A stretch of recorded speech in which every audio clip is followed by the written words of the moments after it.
घाटमाथा तसेच पुणे जिल्ह्यात मागील 24 तासात मोठा पाऊस झाला आहे. या पावसामुळे परिसरातील धरणांमधून मोठा विसर्ग सोडला जात आहे. हे पाणी उसनी धरणात जमा होत आहे. पूर परिस्थिती निर्माण होऊ नये यामुळे उसनी धरण प्रशासनानं काल रात्रीपासूनच मोठा विसर्ग सोडण्यास सुरुवात केली आहे.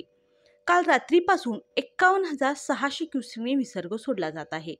सध्या तो कायम ठेवण्यात आला आहे. दुसरीकडे उजनी धरणात किती क्युसेकने आवक येत आहे हे पाहूयात.